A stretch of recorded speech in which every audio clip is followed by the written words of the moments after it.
Welcome to my YouTube channel Mathma.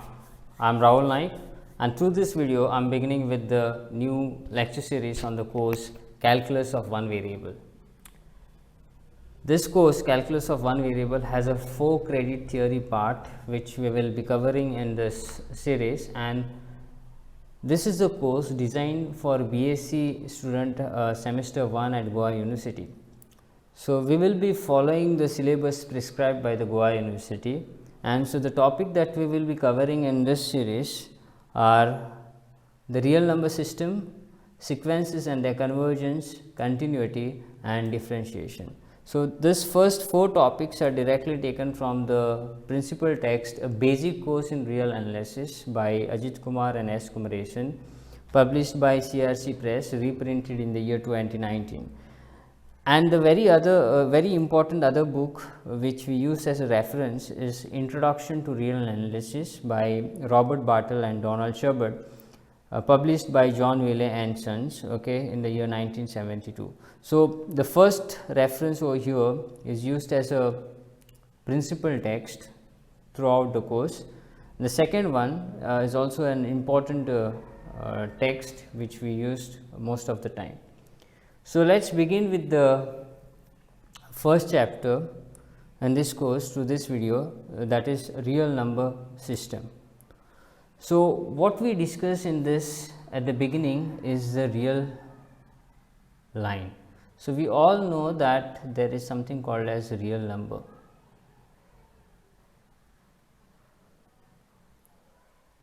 Right. So, what are this real number, or how do we write down this real number? So, in this session what I will show you, we will see how to explore this real line, how to explore this real line, or how do we draw the real line on a one dimensional plane, and some standard algebraic properties of real number. So, first let me introduce the real numbers that we have. So, to discuss the numbers, to discuss the real numbers, a very basic real number that came first into existence was the natural number, and it is placed in this way. This is your 1, this is your 2, this is your 3, and this goes on. This real line is unending. This real line is unending. And if you see that there is a gap of 1 centimeter, or there is a gap of 1 unit in each of this consecutive natural number. Now, why these are basic and why this was introduced first? Because these are very elementary. In our day to day life we use a natural number.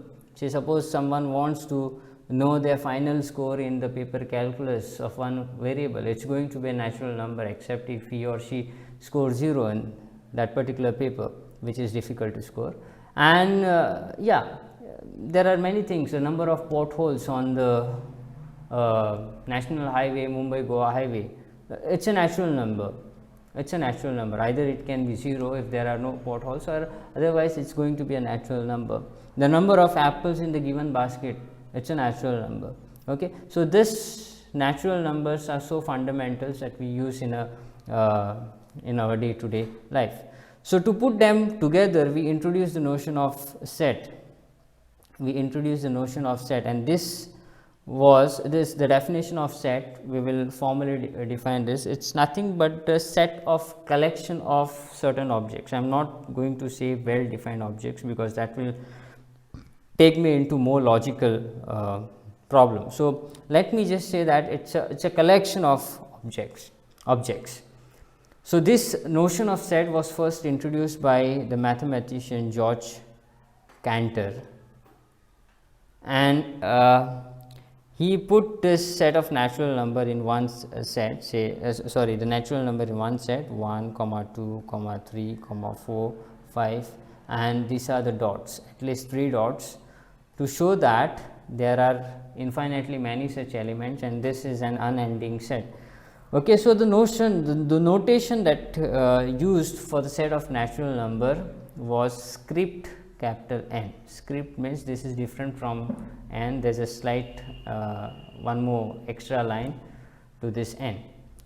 Okay. Now the question was, were this enough to proceed ahead, or does this satisfies the real line? No. As you can see that there are many gaps on this real lines which we need to fill. Okay. While performing the certain operation on this natural number like addition, see if I want to add say the baskets having 2 apples in one basket and 3 apples in another basket, and I want to add this 2 apple together, we use the operation plus, and there is a operation something which is derived from this addition and it's called as a subtraction, right. If we remove 3 apples from 4 apples, what we left is 1, but the question was, can I remove 5 apples from given 4 apples, right. And at that point of time we came to the conclusion that we can remove something from anything, or we can remove anything from something, right. We can remove anything from something. And so this notion, see, can we really remove 5 apples from given 4 apples? It's possible, right. If someone can have a negative bank balance, why not we can remove 5 apples from 4 apples, and that's what introduced the notion of integers, and it is denoted by this script set. Okay. Now this integers are all this natural number. Okay, I'll call this as plus 1, plus 2, plus 3, and this goes on. Also there is one more integer that come into existence over here, that's called as a 0, and then you have a negative integers, negative natural number, minus 1, minus 2, minus 3, and this goes on. So that's the reason I left a space over here so that I can write in this way. Okay, although this is a set, this would be the best way to write down, denote this set. What is more important is that on both the side it is unending. Okay, you will never see a point even on the right hand side as well as the left hand side as the last point of that particular set. As a set, being a set, we can actually put element anywhere, but this shows the general picture of how integers goes. Okay, and then there's a well, from where this script set is originated, there's a term called as Zahl. It's a German word, and this refers to accounting. So that set is derived from this word Zahl. Okay, so this is a set of integers. Okay, now again we can see that there are some space between each consecutive natural number and each consecutive integer. So how do we fill that space on this real line? Okay, so to expand this more, we have come across fractions, right. In fact, fractions is a more broader version. So we have come across a set of so called rational number. So any number which can be written in this form, p by q, where p and q are say some integer, or in fact you can keep one natural number, one integers, and denominator, most importantly the denominator is not equal to 0. So this kind of number is called as the rational number.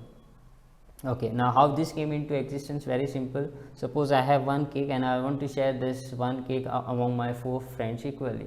So what you do, you take 1/4 part of that cake. So 1/4 means 1 by 4. That's a rational number. That's not an integer. That's not a natural number. So we define the term called as the rational number. So any rational number which can any number which can put in this form is called as the rational number, and we denote it by the set script q. Okay, q with this one line.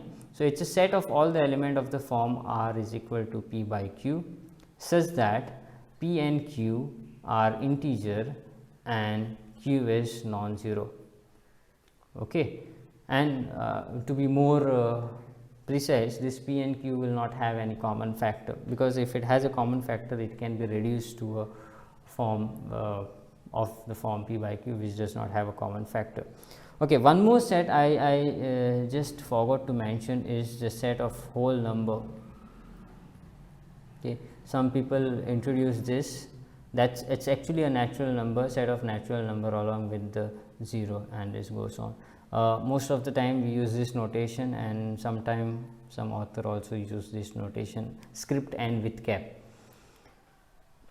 So we have a rational number, so the rational number will lie somewhere here, and in fact you can see even the natural number as well as integers as well as all the whole numbers are actually a rational number, because any, suppose I take for example I take 2 can be written as 2 by 1, 0 can be written as 0 by any natural number except any natural number, right?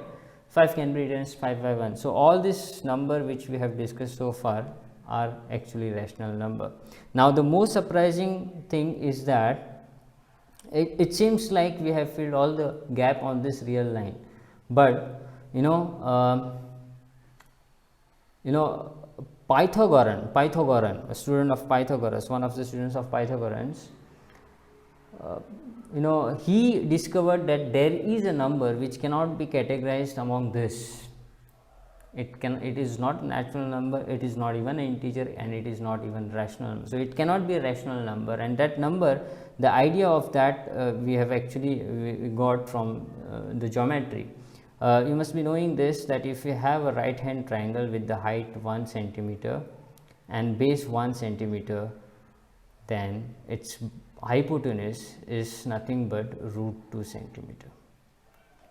Okay, and this root 2 cannot be written as p by q, it cannot be. So until then it was thought that all these gaps on the real line, on the line, were filled by the numbers, but there was this suspense which was there was this irrational number, this special kind of number which we called as irrational number, which was suspense until one of the Pythagoreans have proved that, and in fact he stated that there exists such number.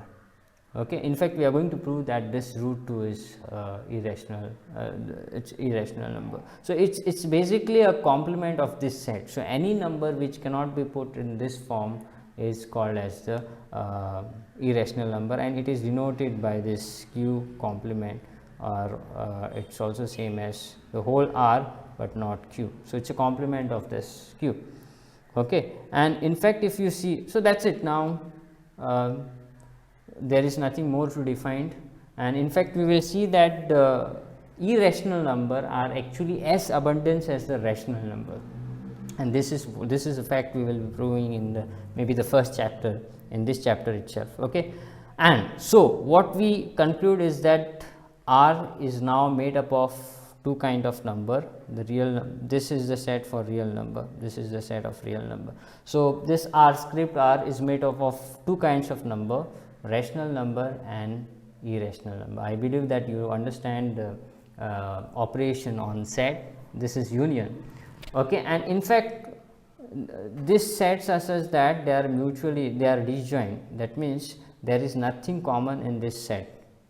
Okay, rational and irrational, because from the definition itself it is clear that if a number is rational, it is not irrational, and if it is irrational, then it is not a rational number. So with this structure we proceed ahead discussing certain basic and standard property or algebraic properties of a real number. Now there are two basic operations which the properties of which we will be discussing. One is called as the addition and the other one is called as the multiplication. In fact there are two more which are derived from these two operations. And before proceeding further, before discussing any standard properties, we discuss this properties of real number with the operation addition. These are also called as the axioms or rules.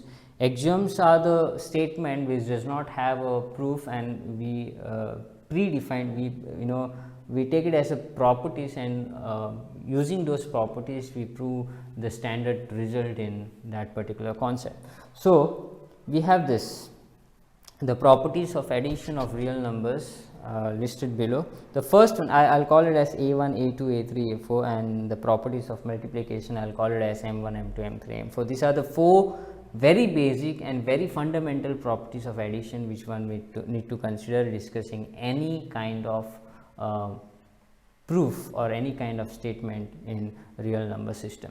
So, the first property says that addition of two numbers are commutative, that means x plus y is same as y plus x for all x comma y in R. For any real number, x plus y is always same as y plus x, and that's this kind of property is called as the commutativity of the operation addition. In this case, addition is used. And the second property is basically a shifting brackets. X plus y plus z is same as x plus y plus z for all x, y, z in R. What does this mean? Is computing x plus y first plus z would be same as computing y plus z and adding it with x. Okay, and that's called as the associativity of addition. Don't forget this name, because more or less you will come across this term commutativity, associativity maybe in future also. So, there exists a unique element. Okay, if you observe the first two statement, it contain the quantifier, only one quantifier that is universal. So, you may try to write down all these properties using quantifier. There exists a unique element 0, the next one. 0 in R says that x plus 0 is equal to 0 plus x is equal to x for all x in R, and that is called as the existence of additive identity or 0 in R. Now, that is the property of identity element. What does happen in identity elements? Whenever you operate that elements on any other element of that particular element, you should get back the same element, like what is happening over here. X plus 0 is equal to x. In fact, you don't have to say that 0 plus x is equal to x, because it follows from the first property. If x plus 0 is equal to x, 0 plus x will also be equal to x. So, it is not necessary always to mention this. Okay. Now, what does this property says? That there exists a unique element 0.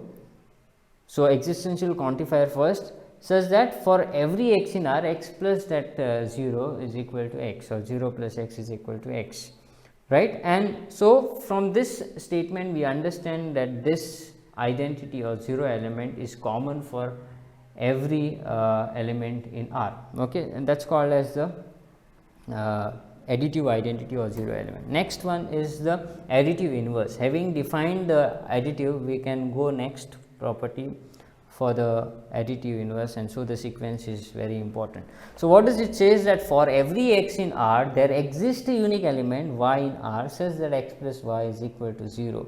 We denote y by minus x, and that is how the subtraction came into existence. So, it is the inverse of addition. Okay. Now, again understand this statement very carefully. You have a universal quantifier first, and what you are saying that for every x in R, there exists a unique y. So, for that particular x, there is a unique y in R such that x plus y is equal to 0. So, existence of y depend on x. So, for example, if you take x to be equal to 3, in that case y will be equal to minus 3. If you take x to be equal to 4, y will be equal to minus 5, and so on, and that is called as the additive inverse. So, there is a unique element. For each x, there is a unique element. Unique means only one element having that property. So, these are the 4 properties or axioms for the addition of real numbers. Let us go for the multiplication. So, the first one, similar property, x dot y is equal to y dot x for all x comma y in R, and that is called as the commutativity. X dot y dot z, here dot denotes the product, okay, is equal to x dot y dot z for all x comma y z in R. That is called as the associativity of multiplication.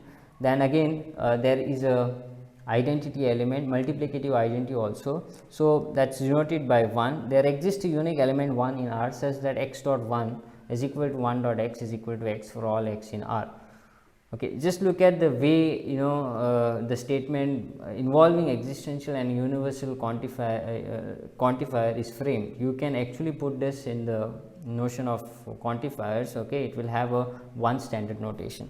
So, that is the existence of multiplicative identity. As I said, identity plays a role that whenever you operate that element on any element, it gives you back the same element.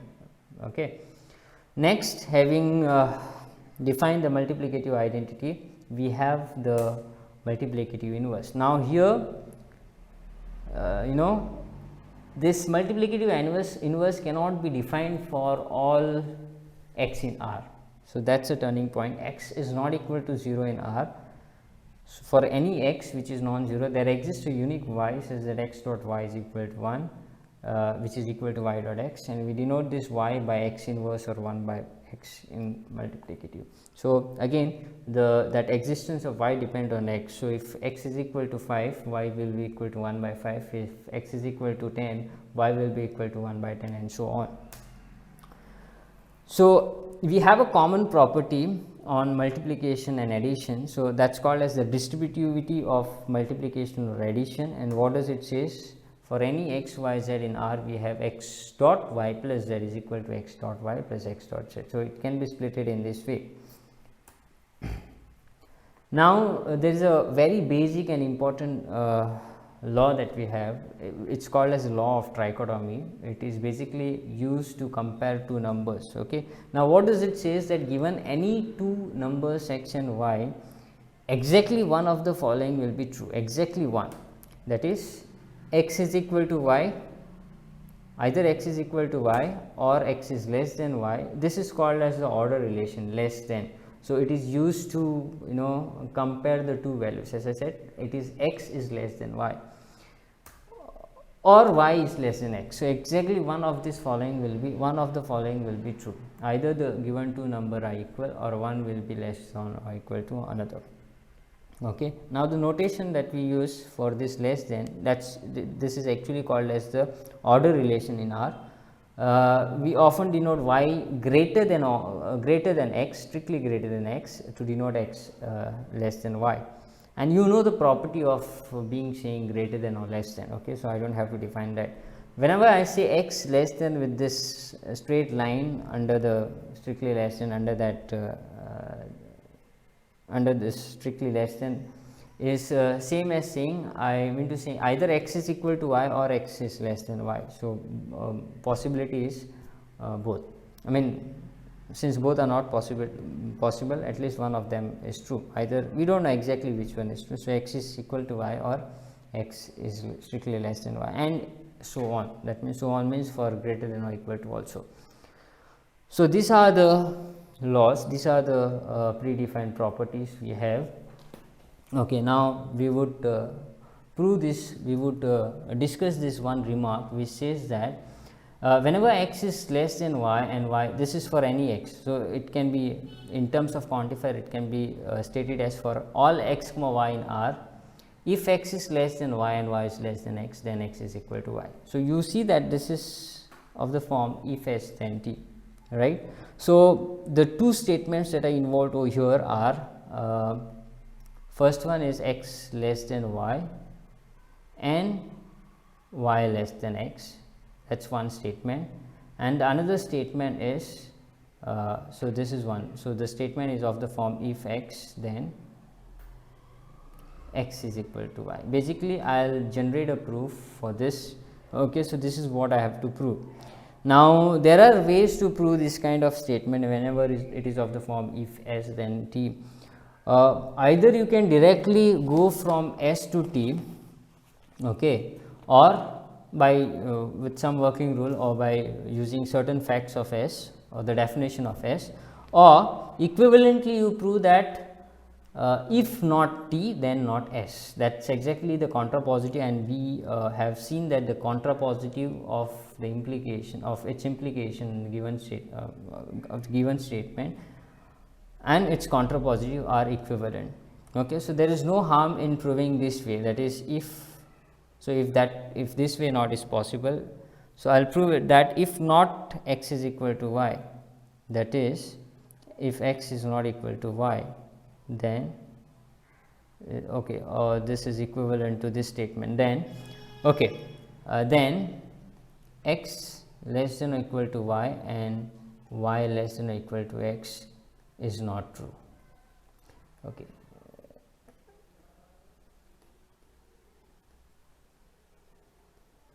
It's not true. So basically, when do we say that this is not true? This is not true means what? That is, if x is not equal to y, then okay, negation of n. So, negation of n, okay, again you can split this as p and q. So, the negation of p and q will be not p or not q. Now, what is not p? P is x is less than or equal to y. So, only possible by law of trichotomy is what? Only possibility by law of trichotomy is what?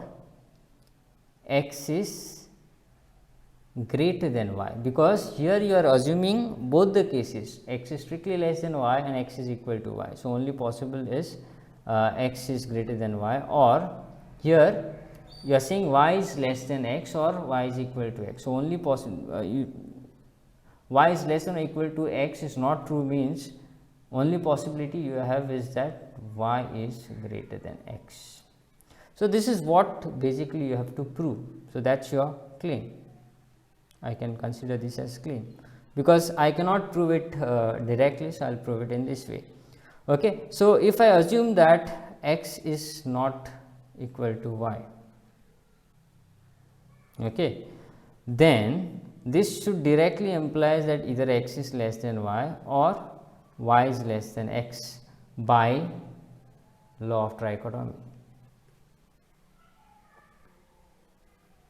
Yes, by law of trichotomy, isn't it? Because you can see that if x is not equal to y, there are only two possibility, x is less than y or y is less than x, and that is exactly this is what we mean, and so we have proved. So, therefore, the negation, therefore, the contrapositive of this will be true, that is the negation of this. See, the negation is a vice versa process. The negation of this will be same as what we have mentioned over here, and the negation of this will be same as what we have mentioned over here. Okay. So, thus I can say that thus not of this, that is x, if x is less than or equal to y and y is less than or equal to x, then this is not true. X is not equal to y is not true, means what? X is equal to y. So, we prove this, or we get to the conclusion through the contrapositive, and this is how the contrapositive is used. So, to get to know more about the proof in mathematics, you just go through the video on proofs which I have discussed in the series Foundation of Mathematics. Okay. So, that is how we come to the conclusion that whenever x is less than or equal to y and y is less than or equal to x, both this thing happen, then x is equal to y. So, this is a standard application of law of trichotomy. So, let us list down the properties or fact of this order relation strictly less than. So, we will fix one notation and we would proceed with that, strictly less than, and then okay, the greater than is as same as deriving minus from plus. Okay. So, the first law is called as the transitivity law. If x is less than y and y is less than z, then see it is something like if I have Ram is smaller than, I mean smaller in height. Okay.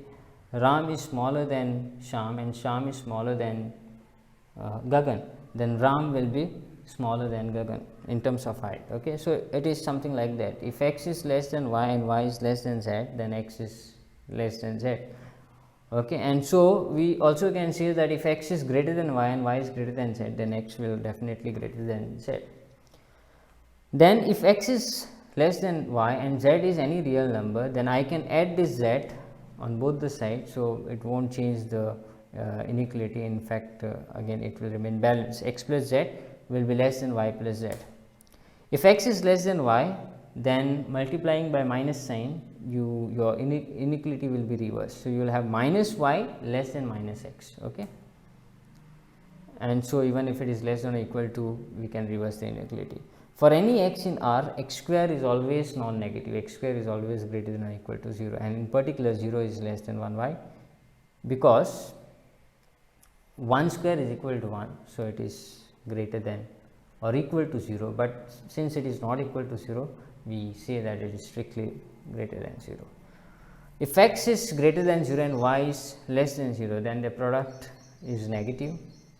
Now, this is very important. If 0 is less than x less than y, this is true only when x and y are non-zero. We can modify this property for negative x and y also.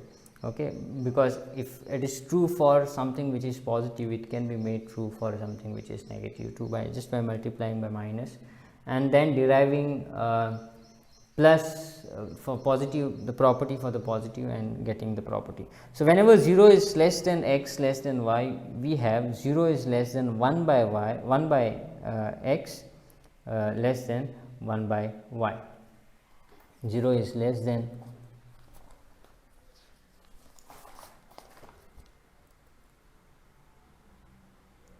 zero is less than